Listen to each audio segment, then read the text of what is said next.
Bueno, hola. Hoy es martes 7 de septiembre. Es la clase 7 de Física Teórica 2. La clase pasada vimos los postulados de la mecánica cuántica y las reglas de cuantización de operadores. Y en esta clase vamos a empezar a analizar las consecuencias de los postulados. Esto va a ser un largo camino, digamos, porque los postulados condensan toda la información de la teoría. Y en esta clase vamos a ver valor medio de un observable en un estado, desviación cuadrática media de un observable en un estado, relación de incerteza de Heisenberg. Eh, a propósito de esto, el estado gaussiano, que tiene mínima incerteza en cierto sentido, y vamos a tocar un punto sobre representaciones R y P, que les pasé el apunte la clase pasada, pero no lo discutimos en clase. Ahora quería ver un punto que eh, en las notas no está hecho de una manera un poco larga y creo que se podía dar más breve. Y por ahí mejor. Bueno, repasemos un poco los postulados. Dijimos que hay 6 postulados básicos de la mecánica cuántica. Después se va a agregar otro cuando veamos partículas idénticas. Bueno, el primer postulado dice, a un tiempo fijo t0, el estado de un sistema físico está definido dando un ket, psi en t0, que pertenece al espacio de estados E cursiva. Y este espacio de estados es un espacio, matemáticamente es un espacio de Hilbert. Entonces, eso ya me define qué quiero decir con estado del sistema. Ese estado contiene toda la información física relevante sobre el sistema en el momento actual. Si yo voy a hacer una medición sobre él, toda la información que él me puede dar está metida en ese ket, a ese tiempo. Y el ket evoluciona en el tiempo, va cambiando. En principio, a veces no, pero puede, digamos, eso es la dinámica cuántica. Segundo postulado. Cada cantidad física medible, A cursiva, es descrita por un operador A que actúa sobre los vectores del espacio de estados. Y este operador es un observable en el sentido matemático que ya definimos. Tercer postulado. El único resultado posible de una medición de la cantidad física A cursiva es uno de los autovalores del observable matemático A asociado a esa cantidad. Entonces tengo cantidades físicas y tengo un observable matemático asociado a eso. Y lo que necesito es un aparato de medición que mida esa cantidad física o ese observable. Después venía el cuarto postulado que me dice con qué probabilidad cuando mida a este observable A voy a obtener los distintos resultados. Y tenemos distintas formulaciones porque depende la situación, depende un poco matemáticamente de si el espectro del operador, o sea, los posibles valores que puede obtener, si esos autovalores son degenerados o no degenerados, discretos o continuos. Entonces, planteamos 3 versiones, podría haber una más, del cuarto postulado para un sistema, un espectro discreto y no degenerado. Decimos la probabilidad de obtener el autovalor A sub n está dado por el módulo al cuadrado del producto escalar del autovector U sub n asociado al autovalor obtenido con el estado actual del sistema o previo a la medición. Y bueno, después generalizamos si es un autovalor, Si es un autovalor degenerado, hay que sumar todos estos módulos al cuadrado dentro del subespacio asociado al autovalor. Y en el caso de un espectro continuo, tenemos una densidad de probabilidad que hay que multiplicar por el diferencial del autovalor. O sea, esto sería la probabilidad de medir alfa, de medir un alfa que esté entre alfa y alfa más diferencial alfa. Quinto postulado. Si la medición de una cantidad física A en el sistema, en el estado psi, me da el resultado A sub n, el estado del sistema inmediatamente después de la medición es la proyección del estado normalizada. O sea, proyector P sub n aplicado a psi y después dividido por la norma de este estado que está acá arriba.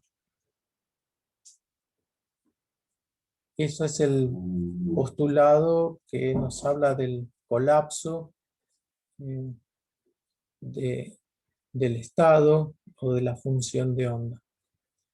Hablamos del colapso de la función de onda en general cuando estamos pensando en una medición de la posición, ¿no? La función de onda ya depende de R, de la coordenada. Entonces, si medimos la posición y encontramos a nuestro electrón en un dado lugar, sabemos que después de la medición el electrón se encuentra ahí. Después continuará su dinámica con su hamiltoniano, pero inmediatamente después de la medición queda ahí colapsado. La típica situación es cuando uno tiene como un haz de partículas, ¿no?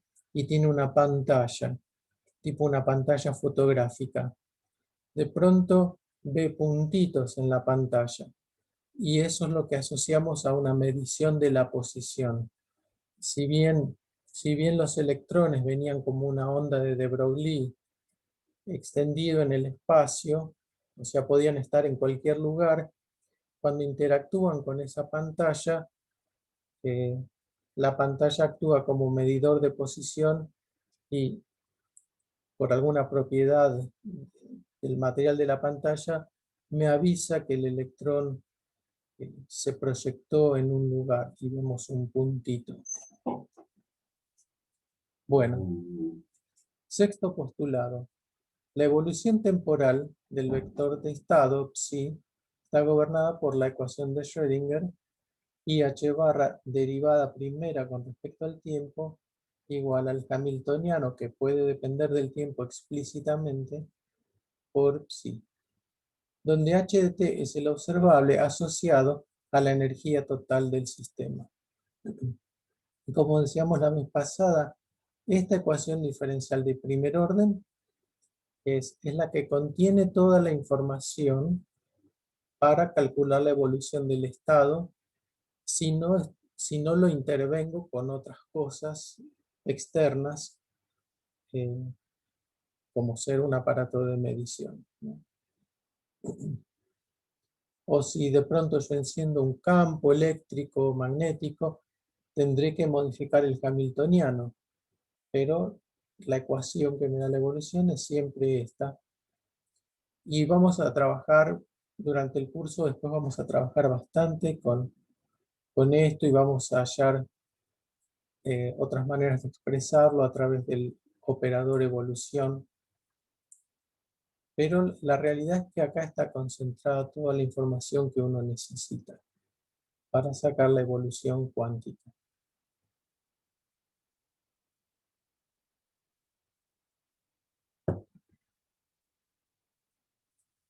Bueno, y había una cosa más, una cosa auxiliar, y es las reglas de cuantización para operadores. Para responder la pregunta, ¿cómo armo los operadores esos físicos y los observables de los que me hablan los postulados?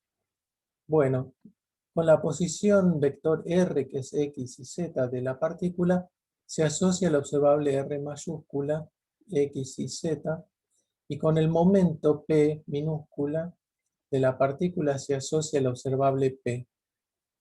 O sea, creamos un observable R y un observable P que tienen la regla de conmutación que vimos.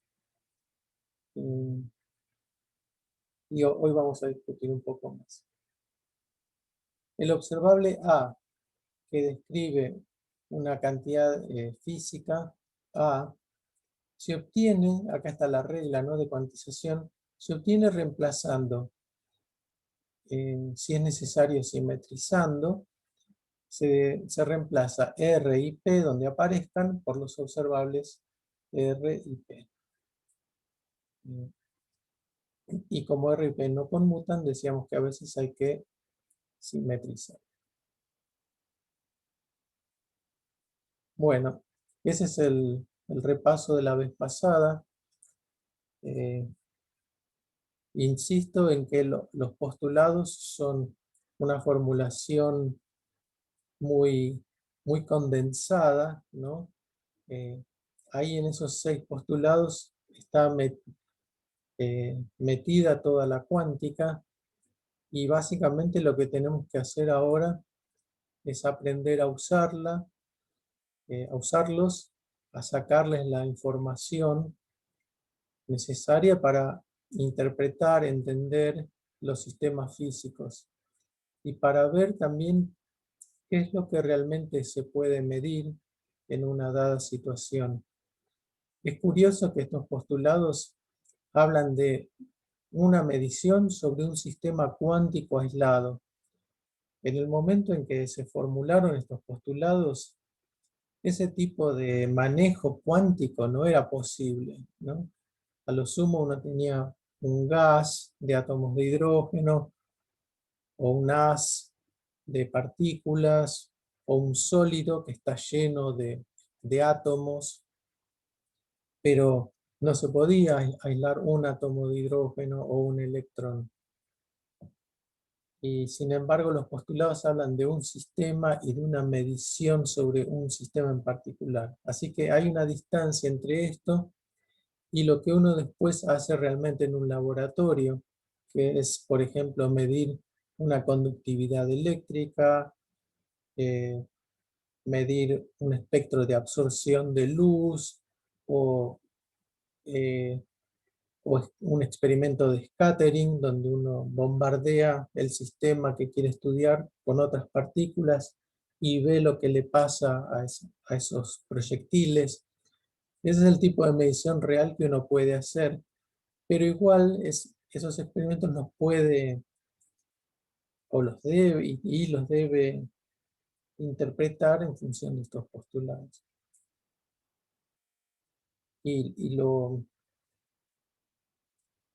El asunto es que últimamente sí estamos pudiendo aislar sistemas cuánticos individuales. Eso es el gran avance, ¿no?, de los últimos 20 o 30 años con la nanociencia y las trampas de iones. Ahora sí, con mucho esfuerzo, somos capaces de estudiar sistemas cuánticos individuales.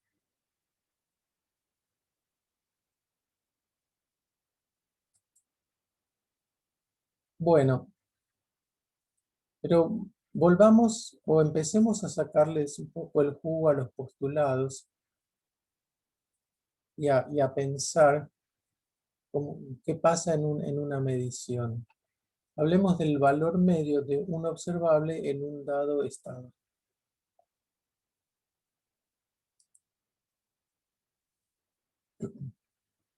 Bueno, ahora entonces vamos a hablar del cuarto postulado, básicamente, que nos dice cuál es la probabilidad de medir o de obtener un cierto autovalor a sub n cuando mido el observable A. ¿Y cómo se relaciona esto con los experimentos? ¿Cómo ocurre en la vida real? Bueno, supongamos que preparamos n veces el estado psi y medimos el observable A.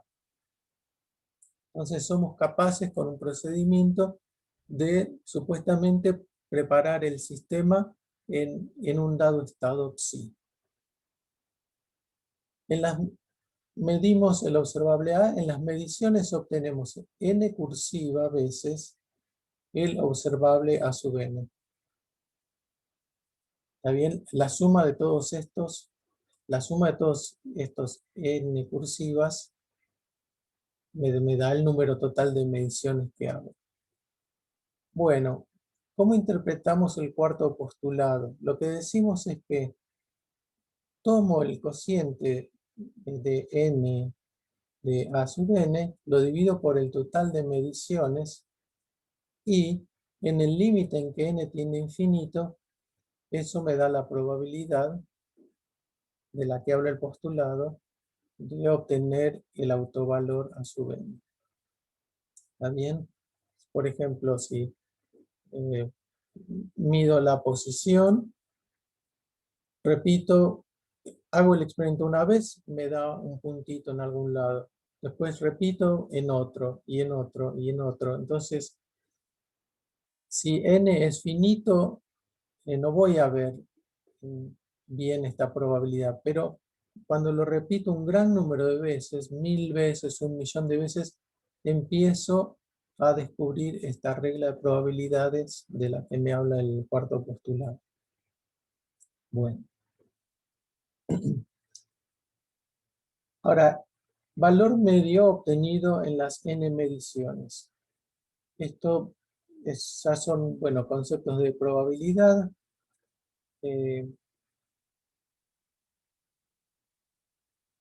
No sé cuán cómodos están con esto. De nuevo, cuando yo era estudiante, teníamos una materia que era probabilidad y estadística. Era una materia más de matemática. Así que estábamos más preparados cuando llegábamos a cuántica y a mecánica estadística. Pero bueno, estos son conceptos que creo que no van a generar problemas. El valor medio obtenido en las n mediciones. Lo que hay que hacer es, ponemos el valor obtenido, lo pesamos con el número de veces que lo medimos y ahí sumamos sobre todo n. Y dividimos por el número total de mediciones. Esto en el límite de n tendiendo a infinito, como esta n cursiva sobre n es la probabilidad que teníamos acá arriba, podemos reemplazar y obtenemos la suma sobre n del autovalor medido por la probabilidad de obtener ese autovalor. Y eso es lo que llamamos el valor medio de A, de la observable A, en el estado psi. Esto nunca perdámoslo de vista. Es el valor medio en un dado estado en que yo preparé el sistema.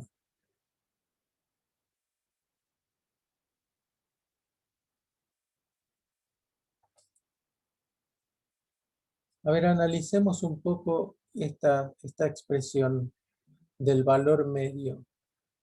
Acá tengo una pequeña deducción.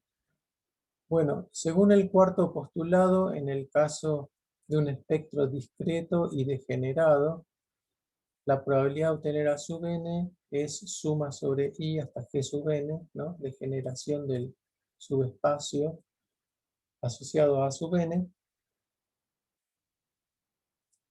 Y acá tenemos módulo al cuadrado del producto escalar del ket U sub ni con el estado en el que estoy realizando la medición. Bueno, voy a usar esto en la fórmula anterior. Recién decíamos, el valor medio del observable A en el estado psi es suma sobre n de A sub n por la probabilidad de obtener ese autovalor. Bueno, ahora reemplazo la probabilidad por esta fórmula,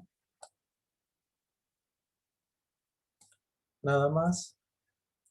Ahora expando este módulo al cuadrado, poniendo una vez el y acá su conjugado.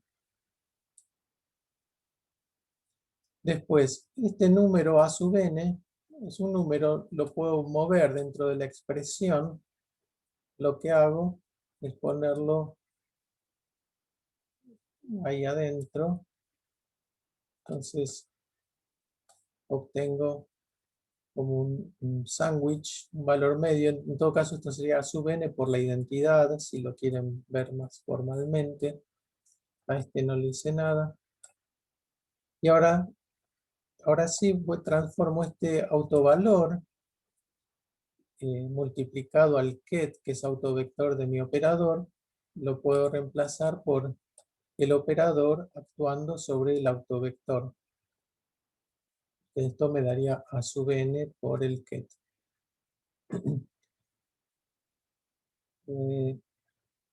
Y bueno, acá yo tengo suma sobre n sobre i, pero sí no depende de esas cosas. Entonces lo saco de la suma, ¿no? Y me queda lo siguiente. Suma, lo corto lo mejor posible. Me queda el ket, el operador, el operador también lo saco, y la suma, y acá me queda una relación de clausura con los kets de la base de A. Y acá me queda psi. Entonces, nada, acá me quedó la identidad. Y ahí sí obtengo esta expresión. Bueno, entonces hice todo este esfuerzo para mostrar que el valor medio del observable A en el estado psi explícitamente es esto que tengo acá.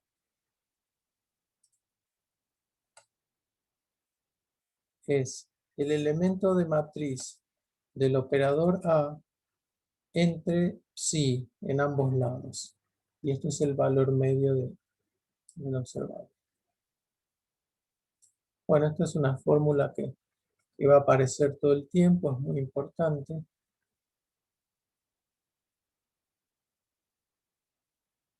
No sé si alguien quiere comentar algo en este momento.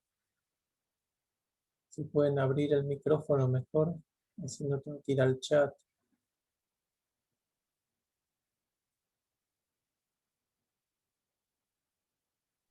Yo creo que se entendió. ¿Está bien? Sí, por ahora todo bien. Bueno. Sí.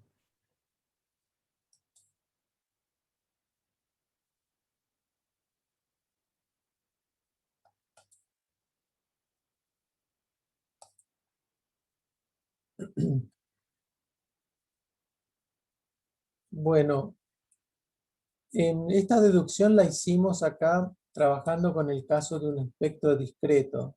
Nos permitimos que sea degenerado para hacerlo más general y más creíble. Todavía podríamos mirar el caso de un observable A con espectro continuo.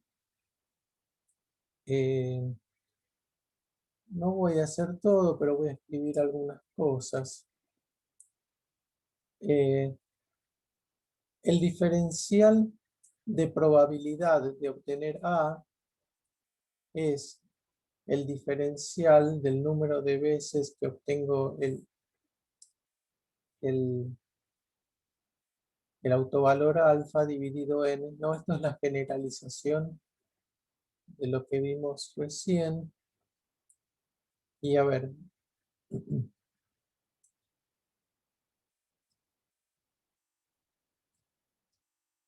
¿qué dijimos acá? El valor medio de A era A por la probabilidad, suma sobre n.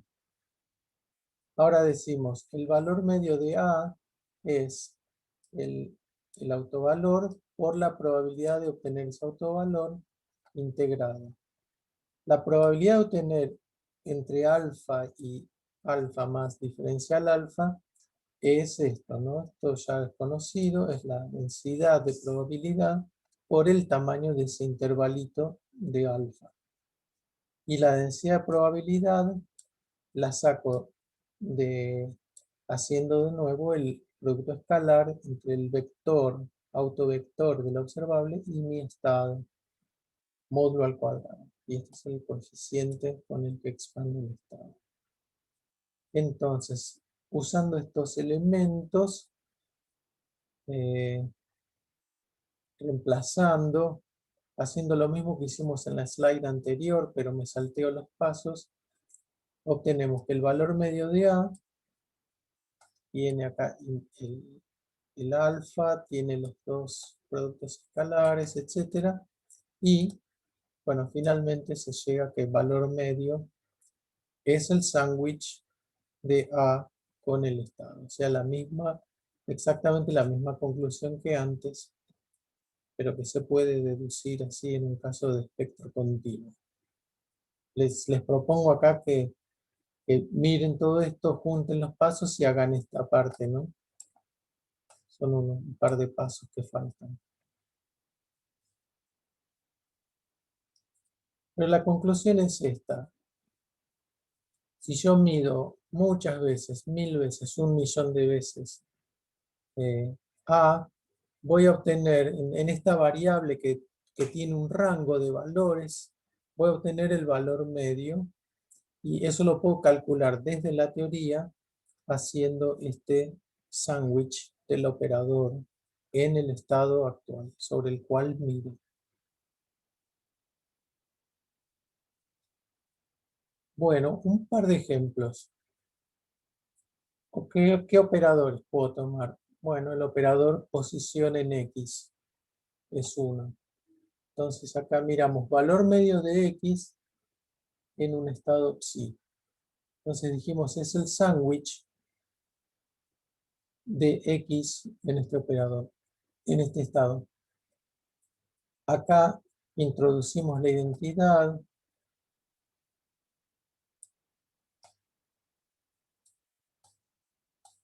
Como esto, con esto, proyector, ¿no? Sobre cada R, integrar sobre todos los valores de R. Bueno, y acá entonces ya sacamos. Esto, si Dios quiere, lo vamos a ver al final de la clase, aunque ya más o menos lo sabemos.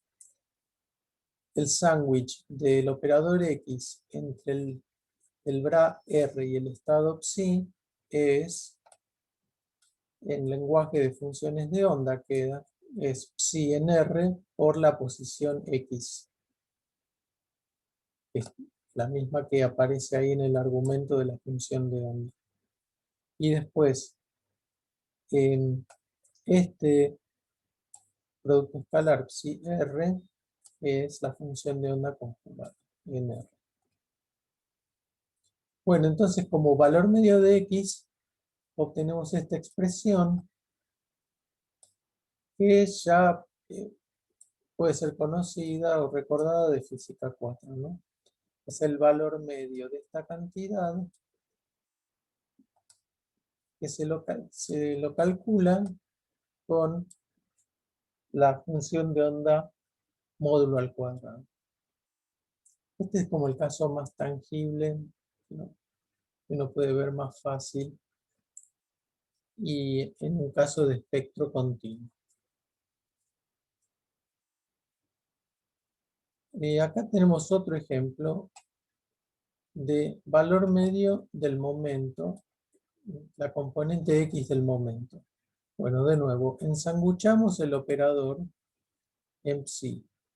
Lo más fácil que podemos hacer es acá insertar una identidad que sea la identidad en P, del mismo modo que acá pusimos R.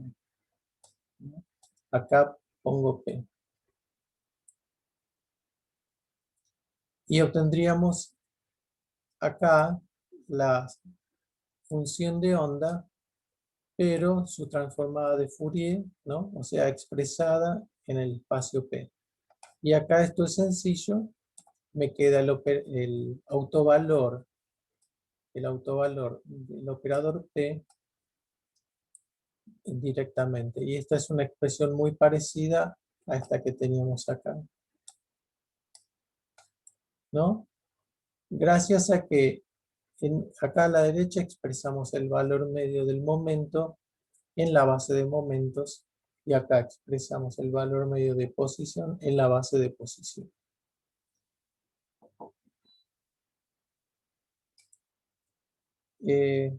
Por otro lado, podemos hacer esta otra maniobra, el valor medio de Px, ¿no? En sí. Trato de obtenerlo con la base de posición, la misma que usé acá a la izquierda. Entonces, ponemos acá integral y acá el proyector sobre R. Y esto me da otra expresión conocida, importante, ¿no? Valor medio de P tiene acá la función de onda conjugada y acá la función de onda, y actuamos sobre ella con este operador diferencial, que es el operador asociado al momento en la representación de posición. O sea, este elemento de matriz de Px entre R y Psi es este corchete que está acá. Esto lo vamos a ver de nuevo después. Así que bueno, son dos maneras distintas de expresar el valor medio de Px acá en la representación de sus propios autovectores y acá en la representación de los autovectores de posición.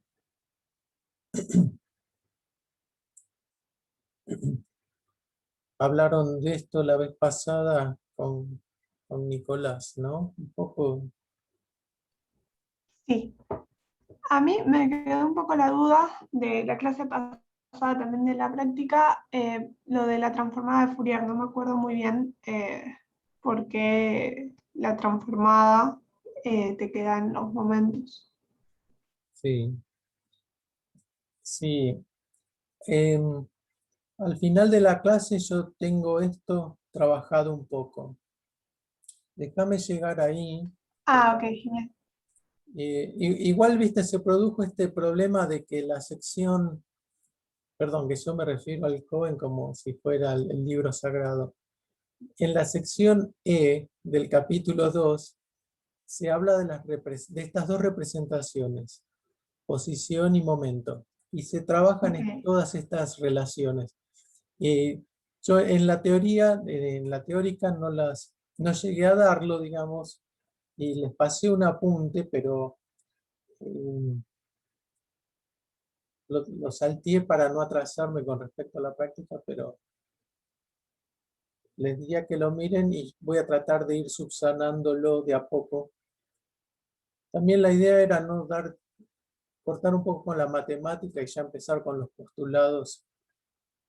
Así que bueno, eso quedó un poquito en el tintero, pero es importante aclararlo y sentirse cómodo esencialmente con este tipo de cambio que tenemos acá a la derecha. Bueno, al final Claro, voy a... ok. Después igual releo eso de la práctica y también del apunte que subiste. Ahí si tengo una duda más puntual por ahí te digo directamente. Genial. Dale, gracias. Ujú. Bueno, recién vimos el valor medio del observable. ¿No? Es como que yo tengo el blanco para los dardos y tiro 1000, 10.000, 100.000 dardos. Y después calculo el valor medio de todos los lugares donde cayó el dardo. Bueno, si soy más o menos bueno, si Dios quiere, el valor medio va a ser el origen, ¿no? Pero después hay que ver cuán grande quedó ese patrón de puntitos en el blanco. Si soy medio principiante, me va a quedar un patrón muy grande. Si soy muy bueno, le habré pegado casi todo cerca. Y entonces ahí aparece la desviación cuadrática media de A en el estado. Cuán ancha es la distribución de alrededor del valor medio. Entonces, desviación cuadrática media de A en un estado psi. Supongamos que el observable A tiene un espectro continuo alfa.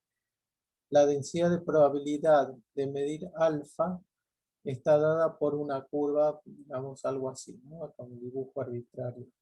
Entonces esto es rho de alfa en función de alfa. Y rho de alfa es lo que tenemos acá a la izquierda, que es el módulo al cuadrado del producto escalar del vector de la base con el estado sobre el que estoy midiendo. Si estoy estudiando sistemas que están en el estado psi y me dan esta curva de densidad de probabilidad. Bueno, en las slides anteriores lo que hicimos fue calcular este valor medio de A. Está bien, un poco como el centro de gravedad de la distribución de valores posibles de alfa. Pero hay un cierto ancho en esta curva y eso es lo que nos gustaría estudiar y calcular. O sea, esta curva repito, ¿no? Esta curva que me dice, cuando yo mida alfa, es posible que mida este valor de alfa y tiene asociado una probabilidad, una densidad de probabilidad dada, y así. Todos estos valores de alfa son los que yo puedo obtener en una medición.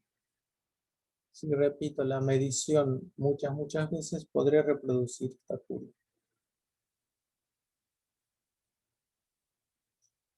Querríamos una expresión que refleje el ancho de la curva alrededor del valor medio de A. Entonces, definimos la varianza. ¿Qué es la varianza? Bueno, delta A al cuadrado lo llamamos. ¿Qué hacemos? Tomo el operador A y le resto su valor medio. O sea, creo un nuevo operador que es el original menos el valor medio. O sea, el nuevo está centrado en 0. Ahora, ahora esto lo elevo al cuadrado para que me dé siempre algo positivo, porque si no le pongo el cuadrado, esto no va a servir, porque voy a tener desviaciones que estén a la derecha y otras que estén a la izquierda. Y después, si yo sumo eso o si tomo valor medio de eso sobre el estado, me va a dar 0, no me va a dar información, porque me va a dar valor medio menos valor medio, igual a 0. Entonces lo que hacemos es, esta desviación respecto de la media que está entre paréntesis acá, la elevamos al cuadrado. Y recién ahí tomamos valor medio de esa cantidad sobre el estado en el que estamos midiendo. Bueno, entonces esta es la cantidad importante. Después podemos sacarle la raíz cuadrada y entonces se llama desviación cuadrática media. Lo que tengo dentro de la raíz es la varianza que tengo acá arriba.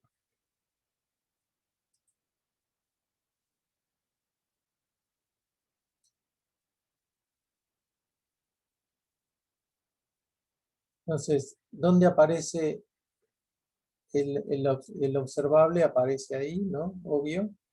¿Dónde aparece el estado sobre el cual estoy midiendo? Bueno, acá, primero al calcular el valor medio, y después de nuevo aparece acá al calcular valor medio de la varianza o de la desviación.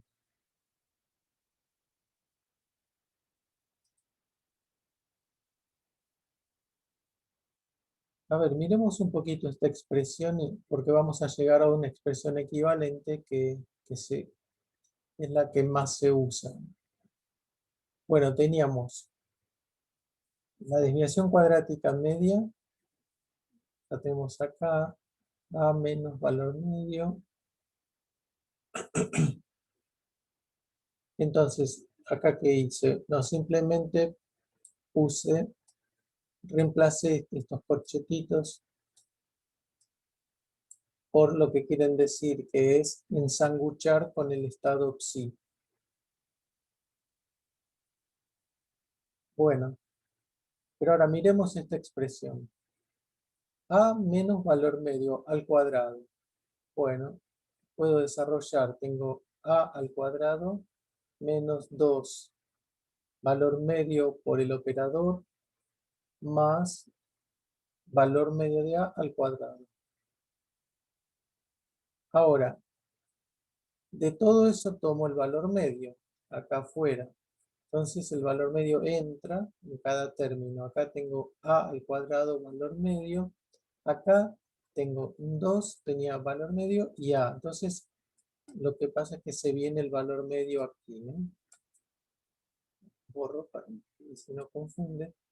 Entonces tengo A, este término se convierte en valor medio de A, pero al cuadrado. Y acá ya tenía valor medio de A al cuadrado, es un número ya, así que si le tomo el valor medio no cambia nada. Bueno, pero entonces vemos que acá tengo menos 2, esto más esto, es el valor medio de A al cuadrado. Entonces me queda esto menos una vez, y me queda entonces finalmente A al cuadrado, valor medio, menos A, valor medio al cuadrado, que no es lo mismo. Y entonces puedo expresar la desviación cuadrática media como raíz de esta diferencia. Y esta es una expresión como alternativa de la desviación cuadrática media, que puede ser más cómoda para trabajar.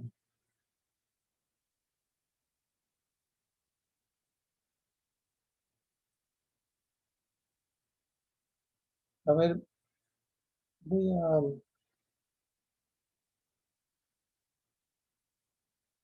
voy a trabajar un poquito esta expresión en un caso de un operador con espectro continuo.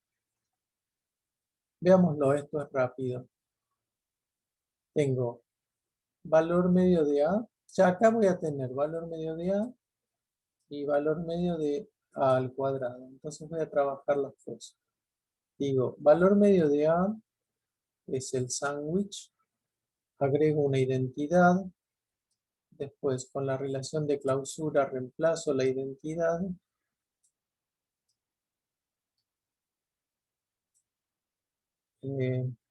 Ahora, meto el psi aquí. Y por otro lado, perdón. Voy a buscar.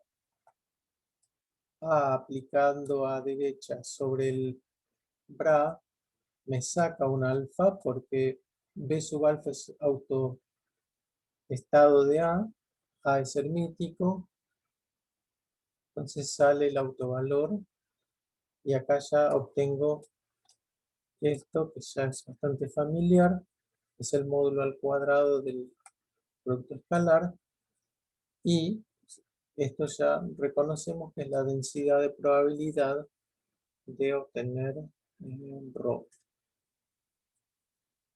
Bueno, entonces este es el valor medio de A. Ya lo vimos al principio. Ahora calculo valor medio de A al cuadrado. Bueno, meto la identidad. Acá tengo A al cuadrado ahora. Quedó ahí atrapado. Pero ahora la mayor diferencia es esto. Tengo A cuadrado con el vector. Pero bueno, lo aplico 2 veces, ¿no? Simplemente. Y eso me saca un alfa cuadrado. Pues acá meto el psi y voy reproduciendo el módulo al cuadrado del producto escalar y ahora me quedó multiplicado por alfa cuadrado. Y ahí obtengo el valor medio de A cuadrado. Es el autovalor al cuadrado pesado con la densidad de probabilidad. Y acá tenía alfa nada más. Y ahora acá tengo alfa al cuadrado. Entonces ahora podría meter estas expresiones dentro de la raíz. Acá resumí, ¿no? Tengo módulo, valor medio de a cuadrado, valor medio de a. Y lo metemos en esta expresión.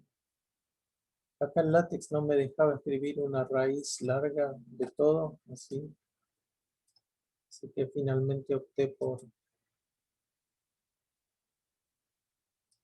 escribir la varianza, que es la integral con alfa cuadrado, menos valor medio de a, y esta otra integral, todo al cuadrado.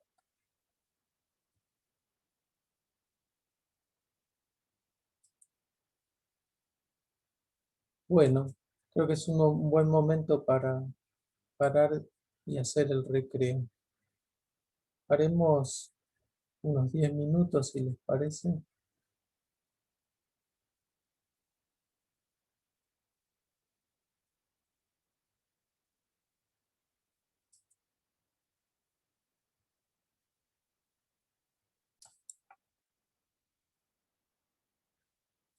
Bueno, retomamos. Entonces ya vimos valor medio de un operador, desviación cuadrática media, y esta segunda cantidad es importante para estudiar las relaciones de incerteza de Heisenberg. Bueno, ¿qué dice qué dicen estas relaciones de incerteza que ya conocemos, pero que ahora la vamos a mirar un poco más en detalle?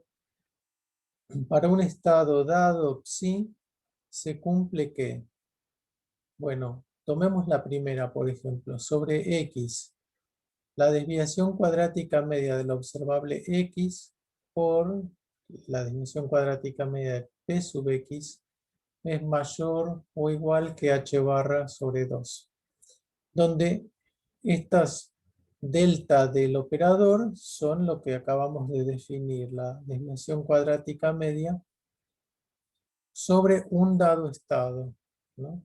Por cualquier estado que yo tome, se cumple esta desigualdad.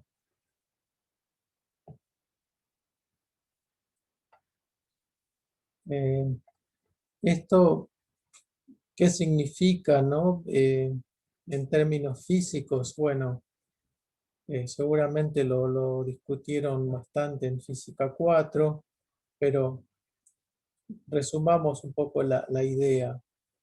Si yo estoy describiendo el estado de la partícula con la función de onda, ¿no? La función de onda en función de la posición.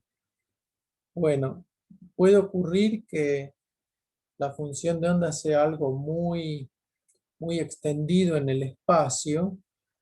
Entonces, si yo mido la posición en ese estado, me va a dar un cierto valor medio y una gran desviación del valor medio. Pero eso lo que, de acuerdo a estas desigualdades, lo que me indica es que esa partícula cuando está en ese estado tiene, por el contrario, bien definido el momento. Entonces, claro, se parece a una onda, por ejemplo, y entonces una onda tiene bien definido el K o el H barra por K y tiene bien definido el momento. Y estas desigualdades condensan la idea de que si yo quiero mejorar, disminuir la desviación en alguna de las dos variables, entonces se me desacomoda la otra. Entonces lo más balanceado es tener un paquete más o menos localizado en el espacio, y eso va a tener también un delta P. Primero va a tener una transformada de Fourier que va a tener una forma similar, a la función en X y va a tener un delta P que no es ni tan chico ni tan grande.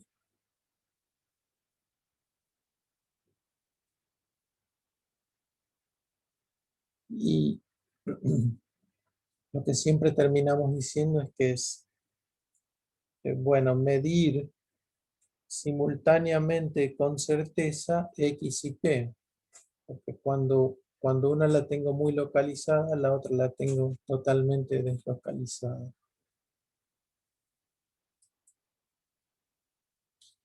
Bueno, estas relaciones son un caso particular del siguiente teorema sobre observables canónicamente conjugados. Canónicamente conjugados viene de la mecánica clásica, pero en nuestro contexto quiere decir que tomemos dos observables, P y Q, serían momento y la posición. Y su conmutador es IH barra. Entonces, por el hecho de que tienen esta relación de conmutación, podemos deducir la relación de incerteza de Heisenberg. Delta P por delta Q mayor o igual que H barra sobre 2. Sabemos que en particular X y P sub X, etcétera, y P sub Y, Z, P sub Z, satisfacen esta regla de conmutación, entonces satisfacen esta relación de incerteza.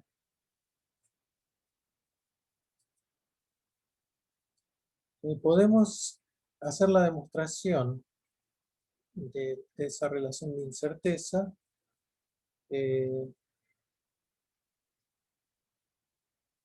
no es muy larga y por ahí no es tan útil, pero nos ayuda a ver que es algo que se puede demostrar perfectamente con las cosas que ya vimos. Bueno, veamos la demostración. Está acá en este complemento C sub 3 del libro de Cohen.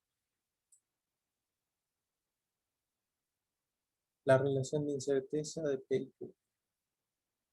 Bueno, sean dos observables, P y Q, que satisfacen esta regla de conmutación. Consideremos un ket phi. Para todo ket psi, me formo Q más I por un lambda por P y se lo aplico a un estado general psi. Y obtengo el estado phi. Bueno, ahora hago módulo al cuadrado de phi, ¿no? Un sangucho phi consigo mismo. Y me queda. Acá tengo phi, es todo esto, lo pongo acá a la derecha. Pues acá lo pongo conjugado. Q y P son hermíticos, así que no están conjugados, pero la I sí. Lambda es un número real. Bueno, entonces acá distribuyendo tenemos sándwich de Q cuadrado, sándwich de I lambda QP menos I lambda PQ. ¿No? Está haciendo el producto. Sí. Y después acá tengo sándwich de lambda cuadrado por P cuadrado. Bueno, lo interesante es que acá en el medio me quedó el conmutador de Q con P, ¿no? Acá me quedó QP y acá me quedó menos PQ. Sale el I lambda, valor medio sobre el estado psi, sobre psi, como tenemos acá. Bueno, y acá es donde uso la hipótesis que el conmutador de P y Q es IH barra.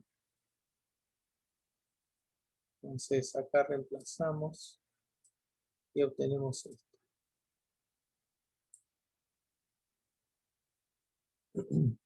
Bueno, entonces ahí usé la hipótesis. Y ahora decimos, esto que estamos calculando es el módulo al cuadrado de phi. Así que es un número mayor o igual que 0. Ponemos eso acá, mayor o igual que 0. Entonces, acá que tengo, tengo una curva cuadrática en lambda. A ver, por ahí puedo hacer un grafiquito. Tengo una curva cuadrática en lambda que para todo lambda es mayor o igual que 0. O sea, es algo así, o a lo sumo toca el 0 en un punto. Bueno, eso quiere decir que si trato de hallar si escribo la solución, ¿no?, de la cuadrática, me da que nunca el integrando es mayor, es menor o igual que 0, no el integrando, lo que va dentro de la raíz es menor o igual que 0, porque no hay soluciones, ¿no? No hay raíces, o a lo sumo una en un punto. Bueno, piénsenlo, perdón que lo estoy diciendo medio confuso. Lo que va dentro de la raíz es menor o igual que 0. Y eso me da esta desigualdad. Bueno, entonces acá simplemente despejo. Paso esto para el otro lado. Y obtenemos esta desigualdad. Valor medio de p cuadrado por valor medio de q cuadrado ya es mayor o igual que h barra cuadrado sobre 4. Bueno, este ya es el corazón de la demostración. Y lo que usé... Perdón, profe, Sí, sí, pero QP, o sea, el conmutador de QP no es menos IH barra. sí. Y a ver, pusimos eso, ¿no? Ah, lo tengo mal acá, ¿verdad? Claro, Sí, sí, perdón. A ver. ya.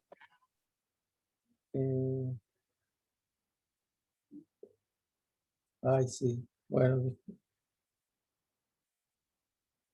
ya lo tenía mal acá. Está bien, disculpen la confusión. Gracias por... Ah, listo, gracias. No lo vi. Bien. Y entonces ahora, está bien, acá reemplazo IH barra y me queda con el medio. Está bien, gracias, perfecto.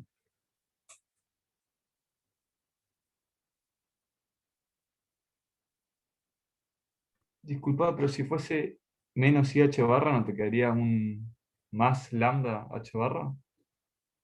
Claro, acá me quedaría mal, pero acá tengo Q, acá tengo conmutador de Q y P. Entonces sí, Ah, claro, claro. y ahí me da el menos. Con eso ahí.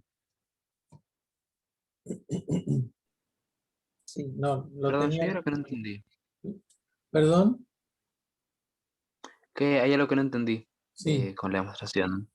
Que no entendí qué le pasó a los lambdas. está bien. Acá tengo un, un polinomio de orden 2 en lambda, ¿no? Acá en esta línea.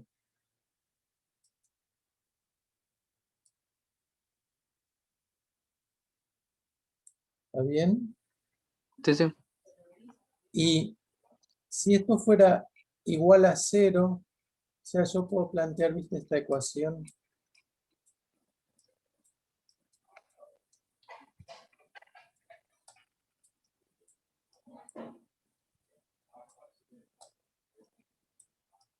Perdón, que 4 por A por C. Ah, claro, claro. Eso es lo que tengo que plantear. Para hallar los valores de lambda. Pero lo que estamos diciendo acá es que esto que está acá es mayor o igual que 0 siempre. Entonces, eso implica que no hay raíces o que hay una sola raíz cuando esto toca 0. Y esto quiere decir que esto no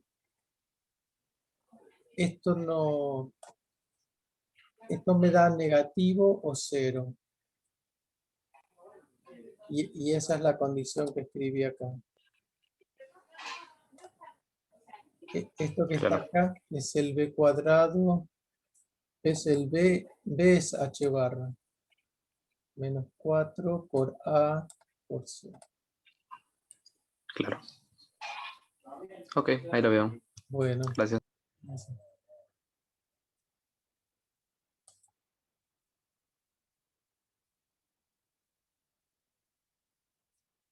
Bueno, entonces llegamos a esta versión que todavía no es lo que queremos, pero estamos cerca. Y insisto con esto porque lo hacía cut and paste. Introducimos dos nuevos observables, P' y Q', definidos como P' es P menos su valor medio y Q es Q menos su valor medio. O sea, es más o menos el mismo operador, pero lo shifteo, lo corro para que tenga valor medio nulo. P' y Q' también son observables conjugados, lo cual quiere decir que si hago conmutador de Q' con P', me da igual al de Q y P y H barra. Acá está bien el orden, porque esto salió del libro. Bueno, entonces P' y Q' son observables conjugados. Les puedo aplicar a ellos el teorema hasta donde lo demostré ahora, que es esta desigualdad de acá. Así que se lo aplico y tengo P' cuadrado, valor medio, por Q' cuadrado, valor medio, mayor o igual que H barra cuadrado sobre 4. Ya me estoy acercando al resultado.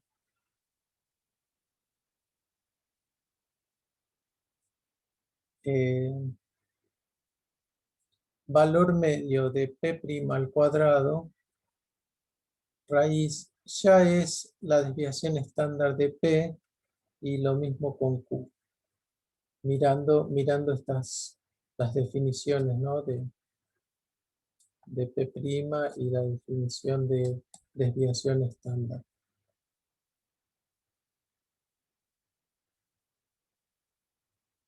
Este al cuadrado sería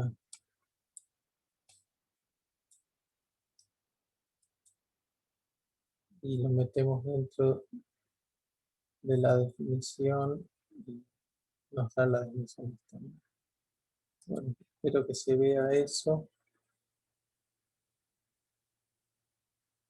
Entonces, bueno, ya estamos. Demostramos hasta acá y ahora reemplazo estos valores medios de Q' cuadrado y P' cuadrado por delta P y delta Q y ya tenemos la relación de incerteza de Heisenberg que estábamos buscando. Bueno, creo que no quedó ningún paso y mal, ¿no? Y los pasos más, acá usamos la hipótesis, esto es claro porque es un módulo al cuadrado, y acá pasamos con ese argumento que decíamos hace un ratito, y llegamos a este resultado intermedio. Y una vez que estamos acá, lo único que hay que hacer es definir unos nuevos operadores que están shifteados con el valor medio, y ahí ya llegamos a la conclusión. Yo tengo una pregunta. Sí, En el slide anterior me parece que es, al principio de la deducción.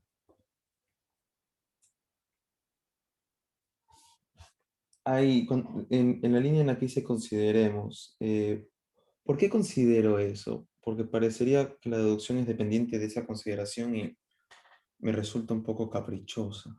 ujú. La deducción, a ver, no sé bien qué decir, o sea, la deducción descansa en este cálculo, ¿no? Del módulo al cuadrado de este estado que me definí. Ujú. Y lo defino de modo que, de modo de llegar a esta cuadrática en lambda. No, no es que es caprichoso, sino ingenioso, yo diría, ¿no? Ok.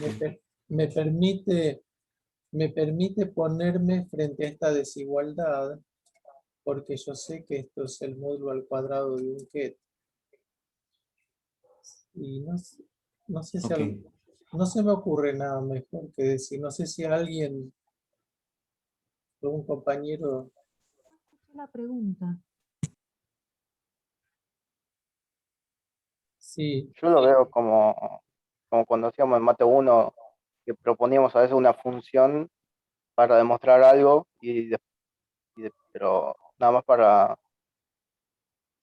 pero como demostración terminaba quedando la conclusión. El paso intermedio no importaba. sí, Mientras que lleguemos a algo, ujú, Claro, es que en realidad vos no es que estás suponiendo algo, ese estado es algo que vos podés construir en principio, porque, sí, bueno, el estado psi es el estado y los observables QIP existen y lo único que estás asumiendo es que su conmutador es menos IH barra o IH barra, depende de cómo lo escribas, ujú, pero nada más, o sea, estás construyendo algo que es construible, que está bien definido y a partir de eso estás encontrando una verdad matemática. ujú.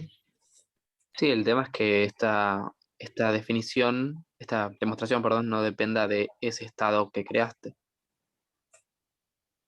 Sí, bueno, Ajá.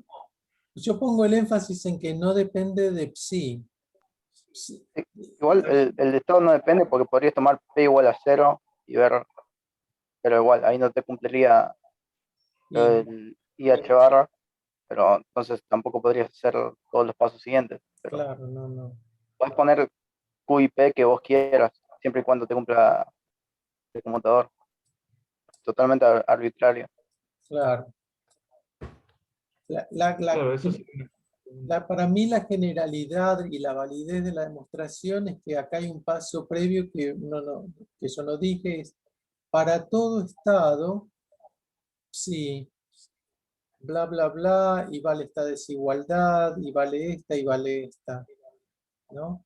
Pero ahí sí, sí es cualquier estado del espacio de Hilbert. Después me construyo este phi auxiliar, que, que es ingenioso, porque me lleva a esta desigualdad.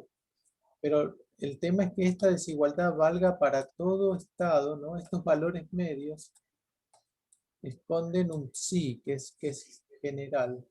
Y Puede ser ahí está cualquiera. la demostración, ¿no? La generalidad del resultado. Sí, está bien. O sea, sería armar phi con una combinación lineal cualquiera de los operadores sobre psi. Sí, esa es accesoria a la consideración en todo caso. Ujú. Está bien. Listo, sí, me respondieron en conjunto. Gracias.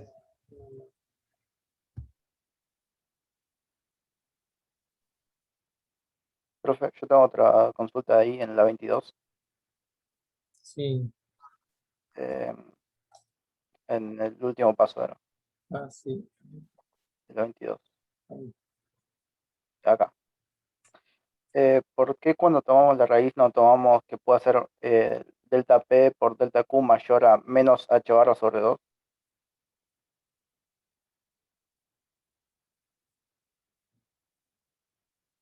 Porque tomar la raíz no tiene que ser como el módulo más menos. Eh, no, por definición, la desviación cuadrática media es positiva. Claro. Pero vos no estás tomando en la ecuación de acá arriba la raíz en ambos términos. O sea, A ver, la del medio sería casi. La de esta, esa. Tomás la raíz y entonces ahí decís, bueno, esto es delta P, esto es delta Q, y a la derecha raíz de H barra sobre 4. sí, Y ahí no tendría un más menos. O sea, a la izquierda está todo bien, porque va a ser todavía positivo, por definición. sí. Pero son todas positivas estas, ¿no? Todas estas cantidades son positivas. Claro, Y no necesito, digo, si se satisface que es mayor o igual que el positivo, también se satisface que es mayor o igual que el negativo. bueno, claro. Es más Sí, fuerte, sí. es más Claro, fuerte claro, tienes razón. Tienes razón, sí, sí. también. Buenísimo.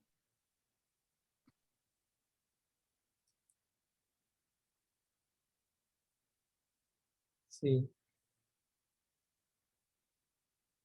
Bien.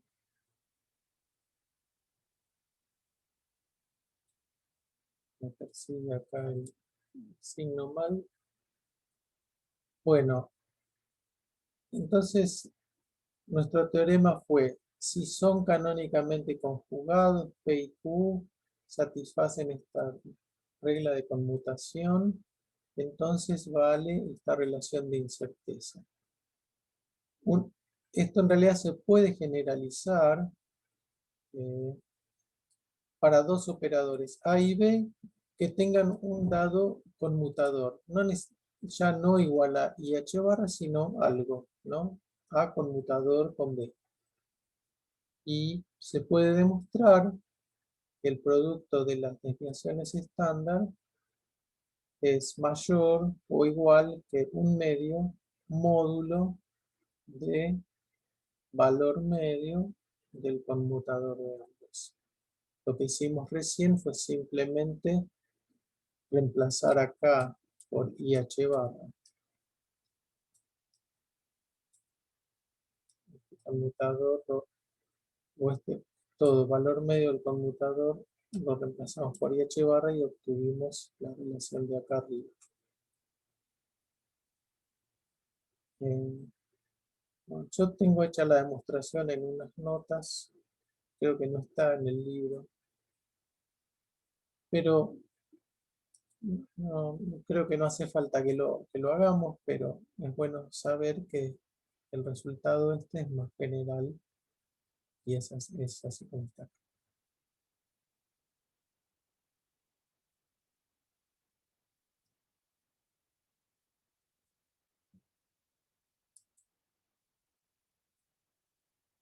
Bueno.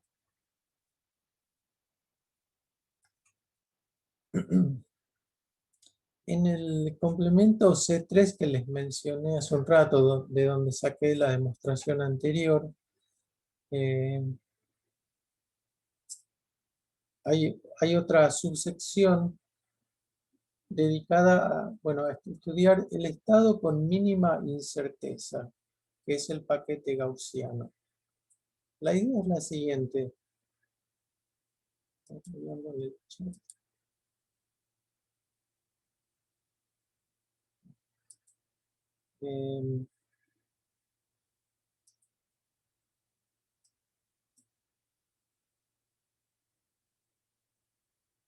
Acá tenemos la relación de incerteza de Heisenberg, ¿no? Hay un estado psi en particular para el cual vale la igualdad, ¿no? Ahí se cumple esto es mayor o igual que h barra sobre 2, pero hay un mínimo que es h barra sobre 2. Entonces hay algún estado que le pega a la igualdad. Y de nuevo, me voy a saltear la demostración que está ahí en el complemento C3. Se puede demostrar que ese estado que minimiza la incerteza o el producto de las dos desviaciones estándar es una función gaussiana. En la representación Q, recordemos que Q es como la posición generalizada en este momento. Psi de Q, ¿quién es? Es E a la menos Q menos valor medio del operador Q sobre 2 desviaciones estándar, todo al cuadrado. Esta función es una gaussiana, ¿no? Una linda campana en la variable Q.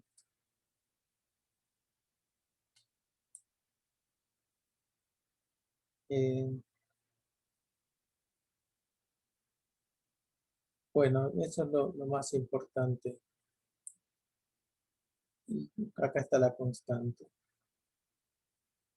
El hecho de que acá aparezca Q no me cambia mucho las cosas. Ahora,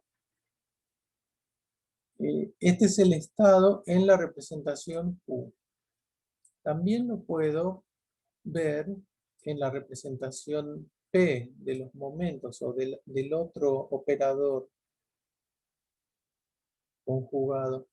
Y acá también veo que psi barra de P, o sea, la transformada de Fourier del anterior, también es una gaussiana, pero esta vez en la variable P.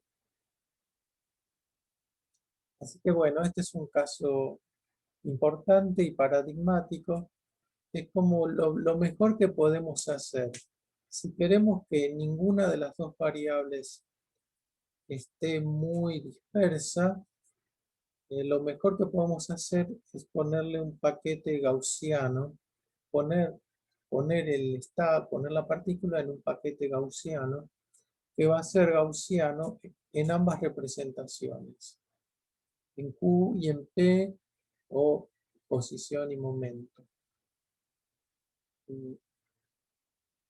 Les dejo la demostración, pero quería mencionar esto porque es un resultado importante, ¿no? Una pregunta. Sí, ¿Este es un estado en el que vale esto o es el único estado? No me quedó claro eso. está bien, es el único, Ah, ok. es el estado, donde se satisface la igualdad. Buena pregunta. Y una pregunta, Ujú. ¿esto tiene alguna relación con que es como un estado de menor energía o es una cosa particular de que creo en el átomo de hidrógeno pasaba eso? No, O en no el en acelerador el, armónico. sí, no en en el átomo de hidrógeno, no, ahí tenemos una exponencial. Pero este es el ground state del oscilador armónico, es una gaussiana.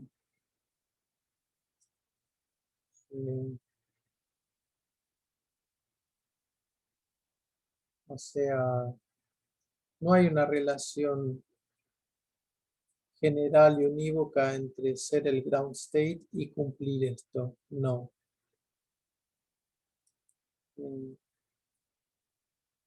Porque, no, bueno, claro, este gaussiano no siempre es el estado fundamental de un dado potencial, ¿no? Pero como bien decís, es el átomo desde el oscilador armónico. O sea, podríamos tener algún estado excitado y que ese sea el estado de menor incerteza. En algún algún sistema. Sí, exacto.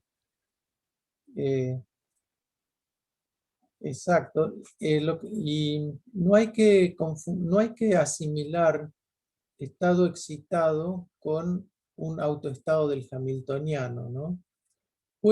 Si yo tengo un pozo cuadrado, ninguno de sus estados, de sus autoestados de mayor energía, va a satisfacer esto. Pero lo que uno puede hacer después es hacer una combinación lineal de autoestados del hamiltoniano que resulte ser un paquete gaussiano, ¿no? ¿Está bien? Entonces, con una partícula libre lo puedo hacer. Puedo sumar ondas planas y armarme un paquete gaussiano.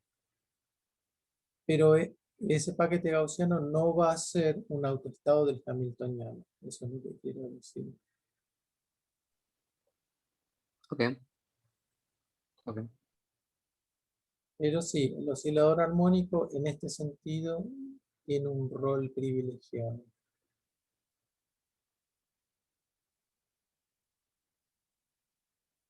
Bueno, y acá quería decir unas palabras sobre las representaciones R y P, o sea, cambiando de tema, ¿no? Acá ya dejo por ahora la relación de incerteza y voy a decir algo sobre las representaciones R y P, y los operadores R y P.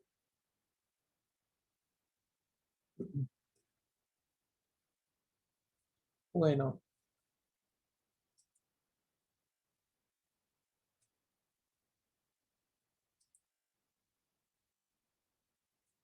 el operador posición R es como un vector, ¿no? Un conjunto de tres operadores, X y Z.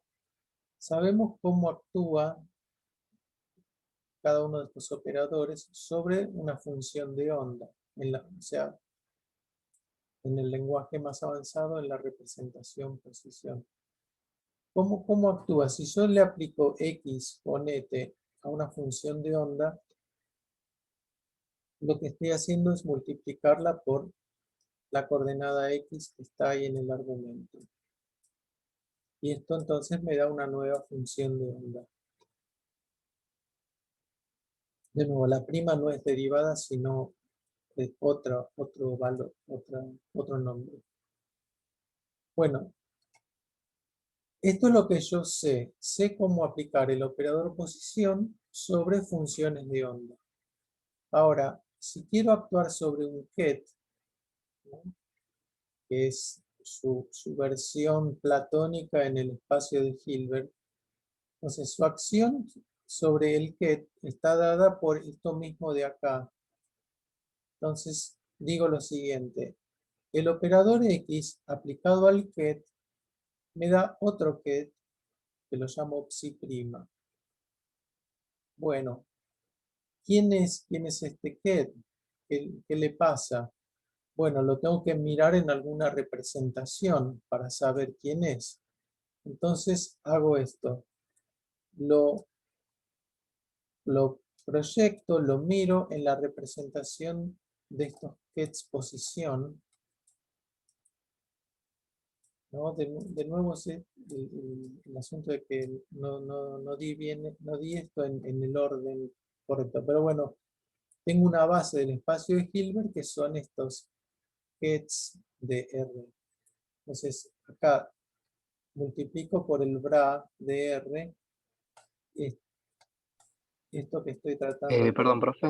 Sí, Cuando definís la función de ondas con tilde, ¿te referís a una función de onda nueva o te referís a la derivada? Nueva. está bien. No, no es la derivada, sino simplemente un nombre nuevo. Ah, está bien, está bien. Un psi prima, otro.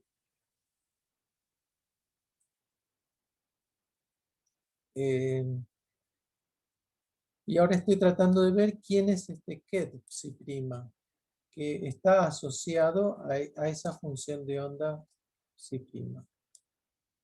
Que esa sí la tengo explicitada acá, como x por psi. Bueno, entonces, proyectamos sobre el bra de posición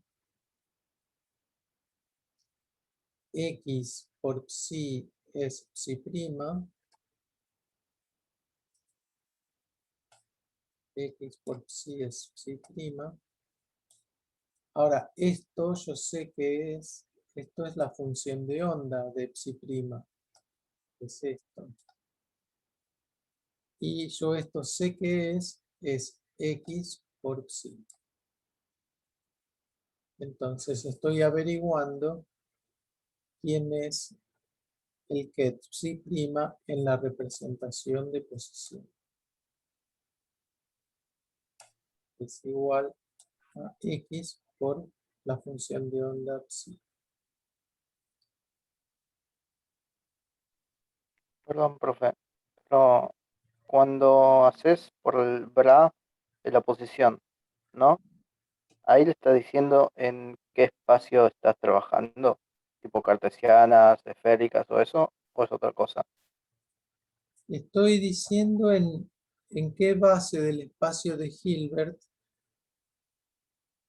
estoy expresando el ket. Claro, entonces, ¿y el ket de por sí solo en qué base estaría expresado?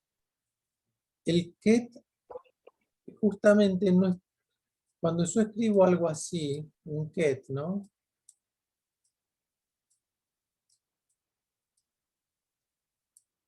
¿No? Ponele dos Claro, ejemplos. Ellos son vectores y no están expresados en una base, ¿no? es que no me sirve eso que es como vectores que no pueden estar expresados en una base, aunque sea la base eh, trivial, la de 100, 011, Sí, aunque por o eso, sea, como que para mí tienen que estar ya de por sí definidas en una base los vectores y después vos podés cambiarle la base. no, eso sería incorrecto, ¿no? O sea, justamente, ponele que yo tengo el espacio R3, ¿no? ¿Sí? En R3 yo tengo un vector, que lo llamo phi. O sea, el vector está ahí. Él es él, digamos. Es una flecha, un vector. Ahora, que yo haya puesto estos tres ejes de esta forma, eso es para mi conveniencia. Yo podría rotar los ejes. Ok, entendí, ya está. Y ahí me Claro. cambia. Yo siempre hacía el paso primero de poner el sistema y después el coso, el vector. Ok. Claro, Te independizás del sistema. exacto. Te Ok, independizas claro. No, no, claro. Ok, buenísimo. ¿no? Después elegís quién es la base sobre la que expandís tu estado. Claro, claro. Muchas gracias. No, no. ¿Te puedo hacer una pregunta de esto que también me confunde un poco? Sí, cómo no. Porque, no sé, por ejemplo, uno cuando hacía el Brafi por el ket, sí, digamos, con el producto, como que ahí uno ponía la integral en X, ya de una, o en R, digamos. Eso me confunde un poco. O sea, como que para mí por ahí ya de prepo estaban en la representación de los R, de alguna manera, Claro. y me confundo un poco No, eso. está bien. No, o sea, acá yo no estoy diciendo en qué representación están. Yo estoy diciendo, son dos vectores. Claro, Uy, perdón, me salió. Son dos vectores y su producto escalar está bien definido, ¿no? Si fueran vectores en R3 sería sí, módulo por el coseno del ángulo. claro. Pero después Ujú. ponemos ejes, como decíamos recién, para poder expresar en componentes a los vectores. Y ahí podemos hacer el álgebra de Ok, multiplicar las componentes. Yo acá lo que hago normalmente es decir, meto la identidad, ¿no? claro. La identidad no cambia nada. Y ahí sí digo, bueno, la identidad expresada en una cierta base Claro, es ok. esto. Y ahí es donde yo me tomo la libertad de elegir en qué base lo expreso.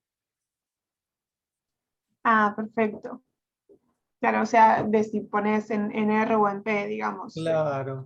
Yo hoy varias veces tomé esta, la de R, ¿no? Claro, Pero fue mi también elección. podrías... Sí, perdón. No, te iba a preguntar si podrías hacer lo mismo, pero con P. Digamos, todo donde dice R, poner P y también vale. Sí. Siempre y Ok. cuando yo tenga una relación de clausura para una cierta base, Ujú. lo puedo hacer. La única condición es que esto sea la identidad, o sea que... Ay, perdón, me cuesta escribir.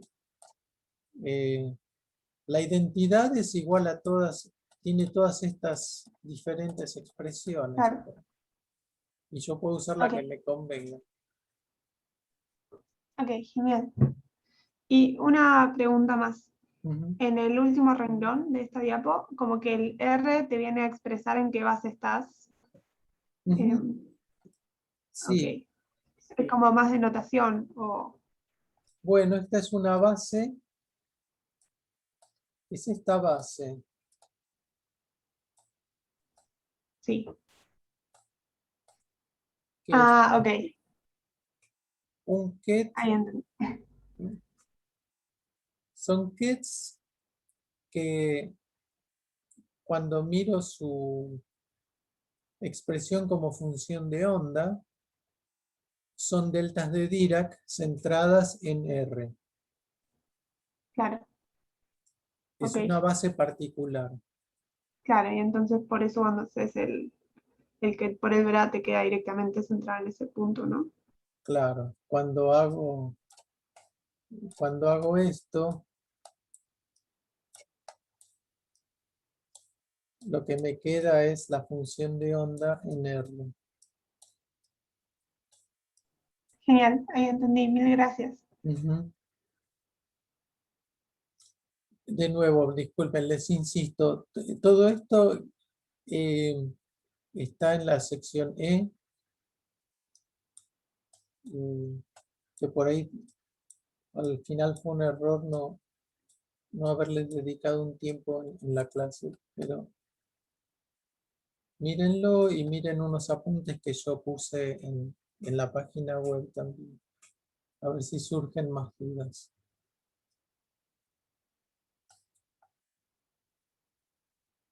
A ver si puedo... Sí, me falta poquito. Bueno, eh, no, hagamos así. Yo ahora a las 11 quería ir a escuchar unas charlas que hay en Estados Unidos. Hagamos lo siguiente. Les dejo esta transparencia que complementa, esto lo saqué de las notas que puse en la página que les decía recién. Y acá lo trabajo en 3 renglones para mostrar esta expresión del operador P actuando en la representación R. Se los dejo pendiente y lo veo la vez que viene. Entonces, ven, esta es la famosa expresión del operador P sub X actuando en la representación de coordenadas. Toma la forma de una derivada con respecto a X por H barra sobre I. Y en la notación general de Dirac es esto lo que estamos escribiendo.